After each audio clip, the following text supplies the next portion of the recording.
Hi hello నమస్తే welcome to spicy crunch. ఈ రోజు వీడియోలో అందరి ఫేవరెట్ అయిన సాంబార్ ని ఎలా చేయాలో చూద్దాం. ఇది అందరికి తెలిసిన రెసిపీ అండ్ ఈజీ రెసిపీ అయినా సరే నా స్టైల్లో ఎలా చేయాలో చూపిస్తున్నాను. మీరు నేను చేసే ప్రాసెస్ లో గనక ఒక్కసారి చేసి చూడండి, అందరూ తిని సాంబార్దా అనాల్సిందే, అంత బాగుంటుంది. ఇంకా లేట్ చేయకుండా స్టార్ట్ చేద్దామా? ముందుగా కుక్కర్ లో ఒక గ్లాస్ కందిపప్పుని నీట్ గా వాష్ చేసి 2.5 గ్లాసెస్ వాటర్ అలానే కొద్దిగా ఆయిల్ వేసి మీడియం ఫ్లేమ్ లో 4 విజిల్స్ వచ్చేంత వరకు బాయిల్ చేయాలి. ఇలా ఆయిల్ వేసి బాయిల్ చేయడం వల్ల పప్పు బయటికి చిందకుండా ఉంటుంది. ఇది చిన్న టిప్ లాంటిదండి. ఈ లోపు వేరే బౌల్ లో 2 టేబుల్ స్పూన్ల ఆయిల్ వేసి హీట్ అయ్యాక ఒక 10 సాంబార్ ఆనియన్స్ వేయాలి.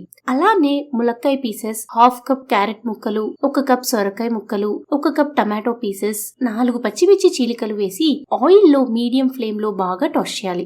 ఇక్కడ నేను ఒక 3 టమాటోస్ ని కట్ చేసి వేసాను. అలానే సొరకాయ కూడా ఒక 5 నుండి 6 ముక్కలు వేస్తే సరిపోతుంది. ఇలా టాస్ చేశాక ఒక 1/2 స్పూన్ పసుపు, 1 స్పూన్ సాల్ట్ వేసి 5 నిమిషాలు ముక్కలన్నిటిని ఆయిల్ లో బాగా మగ్గనివ్వాలి. అప్పుడే పచ్చి వాసన రాకుండా ఉంటాయి. పీసెస్ అన్ని ఇలా మగ్గిన తరువాత 1/2 స్పూన్ అల్లం వెల్లుల్లి పేస్ట్ వేసి పచ్చివాసన పోయేంత వరకు ఫ్రై చేసుకోవాలి. అల్లం వెల్లుల్లి పేస్ట్ వేస్తే టేస్ట్ చాలా బాగుంటుంది, అస్సలు మిస్ చేయకండి. ఇప్పుడు 1 స్పూన్ కారం, 1 spoon home made sambar powder వేసి పీసెస్ కి పట్టేలాగా కలుపుతూ టాస్ చేయాలి. సాంబార్ పౌడర్ ఎలా చేయాలి అన్నది నేను అప్కమింగ్ వీడియోస్ లో చెప్తాను, ఒకసారి చూడండి. ఇవన్నీ బాగా ఫ్రై అయ్యాయి, ఆయిల్ లైట్ గా స్క్వీజ్ అవుతుంది. ఇప్పుడు ఒక 1/2 కప్ చింతపండు నీళ్లు వేసి ఈ ముక్కల్లో బాగా కుక్ అవనివ్వాలి. అప్పుడే సాంబార్ కి మంచి టేస్ట్ వస్తుంది. చాలా మంది వాటర్ వేశాక చింతపండు వాటర్ వేస్తారు. మీరు ఒక్కసారి ఇలా చేసి చూడండి, ఖచ్చితంగా టేస్ట్ డిఫరెన్స్ వస్తుంది అండ్ టేస్ట్ కూడా చాలా బాగుంటుంది. ఇప్పుడు బాయిల్ చేసి పక్కన పెట్టిన పప్పుని యాడ్ చేసి ఒక్కసారి కలుపుకుని ఒక బాయిల్ వచ్చేంత వరకు ఉంచుకోవాలి. ఇలా బాయిల్ వచ్చాక 1 లీటర్ వాటర్ యాడ్ చేసుకుని అంతా ఒకసారి కలుపుకుని టేస్ట్ చూసి ఏమైనా సరిపోకపోతే అడ్జస్ట్ చేసుకోండి. నాకు సాల్ట్ తగ్గిందండి, అందుకే ఇంకొక స్పూన్ సాల్ట్, కొద్దిగా సాంబార్ పౌడర్ యాడ్ చేశాను. అలానే కొద్దిగా బెల్లం యాడ్ చేయాలి. బెల్లం వేయడం వల్ల ఫ్లేవర్స్ అన్ని బాగా అడ్జస్ట్ అవుతాయి అండ్ టేస్ట్ కూడా అద్దిరిపోతుంది. ఇప్పుడు ఫ్లేమ్ ని లో చేసి సాంబార్ ని బాగా మరగనివ్వాలి.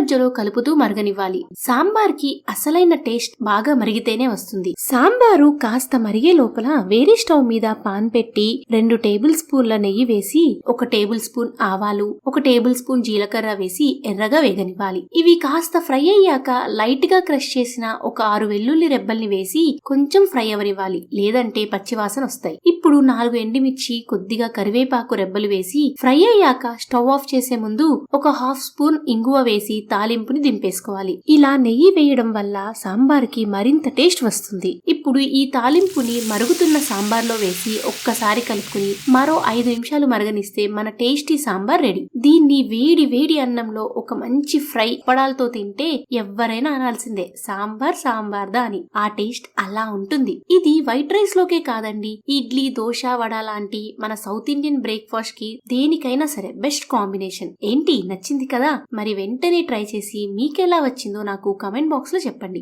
అలానే మరిన్ని వీడియోస్ కోసం please like, do share and subscribe to our channel spicy crunch.